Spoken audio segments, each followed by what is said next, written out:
Hello everyone, I'm Isabelle Fayol. I'm a journalist and today we're in Paris at Leonard at Building Beyond.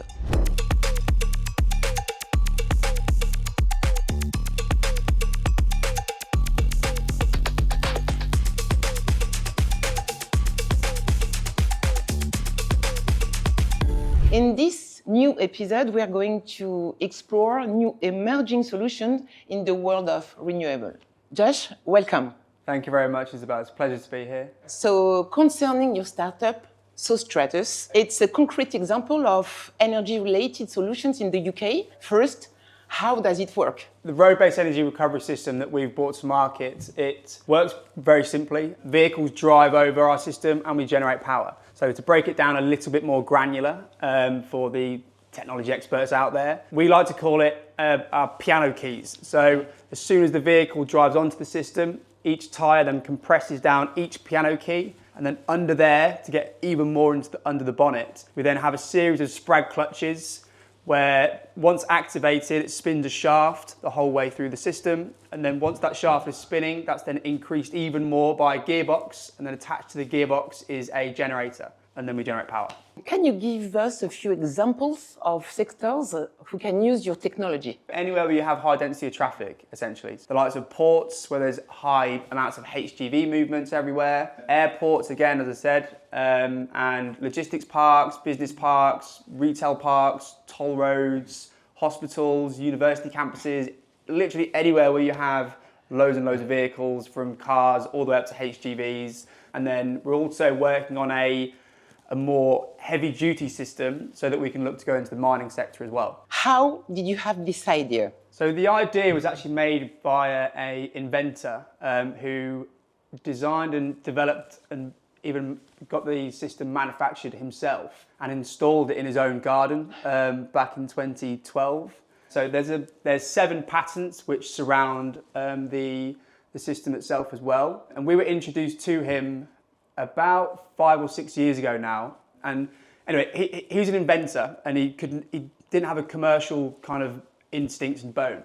So when we were introduced to him, he said, I have this great piece of technology. What do you think to it? Is there any chance you guys could look at it? And is there a market for it? I don't know. We then went out to kind of test the market and see whether it would be something that we'd be able to sell and commercialize and reduce the cost out of. What are the key challenges addressed by your solution? So the key challenges are mainly down to 4 pillars. We have mainly with businesses who have got space constraints. So other renewable technologies out there at the moment, such as solar, wind, the mature ones at the moment, you need fair amounts of space. The other one, especially in the UK now, many businesses are quite grid constrained. And then especially with the likes of the war going on in Iran, everyone's kind of energy security is a massive topic at the moment. That can be broken down into 2 pillars. So you have energy volatility, so the price of energy, and then also the operational backup support. So having on-site generation energy is needed for all businesses to operate and also to make sure they're getting the right cost per kilowatt hour whilst operating. And then the 4th one is down to governance and ESG. Going forward, ESG for all businesses, now that all businesses have to publish their scope 2 and 3 emissions, is crazy. So if anybody's being used down the supply chain, people simply won't use certain businesses due to them not looking after their own emissions. So everyone should really be trying to tackle and trying to install as much on-site generational bits of equipment as possible. At the beginning, how did you convince your first clients? For any kind of startup, introducing a new technology to the market is always going to be a challenge and very hard.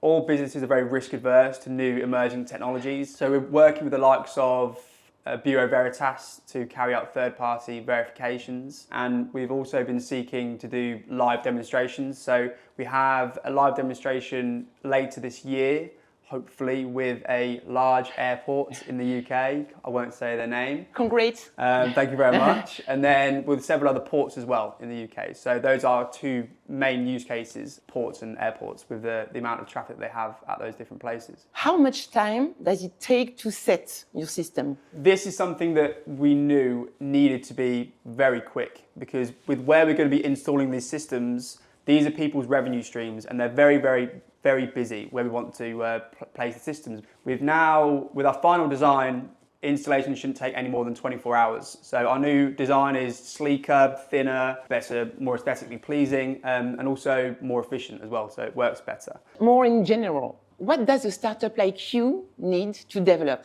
So as a startup, I think before you look to bring a technology to market, a new technology to market, you really do need to understand and test the market for its needs, wants, and people's and end customers' requirements before you even invest in the technology and spend loads of money and then realise that you don't even have a customer at the end of it. So you really need to get a good grasp on needs, wants, requirements of customers, and then you need to really then get a good grasp on whether you can get a good ROI, whether it's competitive with other solutions out there. So for us, we needed to be competitive with the generation of the likes of solar and wind and other bits of on-site generational bits of equipment. But at the same time, it's a massive challenge because at the same time, you need to do that whilst keeping costs low. So with us being a physical product, it's been extremely difficult. You know, you want to keep a nice lean, mean team, but it also means, I mean, there's benefits as well to being a startup. It means you can be extremely agile, pivot very easily. I think you just need to know the customer, their needs and requirements really well, and then you just need to be able to be competitive with the other competitors out there or competitive technologies out there. What is the next big step for Sostratus in the coming years? We are currently on board with Vinci Group and their Leonard seed program, which is great for us. So we're working very closely with them to do some live demonstrations at different concessions or whether it be different quarries, but also to help navigate through the Vinci Group as well has been exceptional. The second kind of long-term goal of ours as well is to expand our product portfolio. So we're currently doing our road-based energy recovery systems, but then we're also looking at other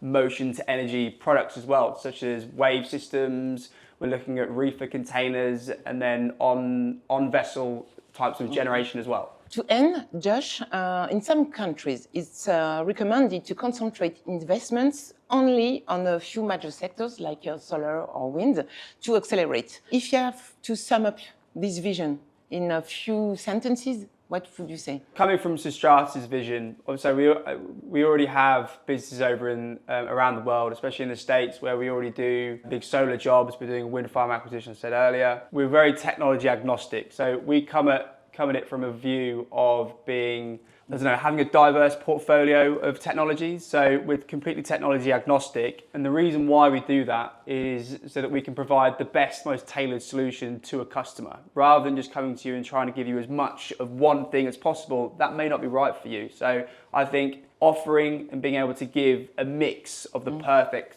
of something for an end user is, I think, what everybody should be trying to do. Thank you very much, Josh.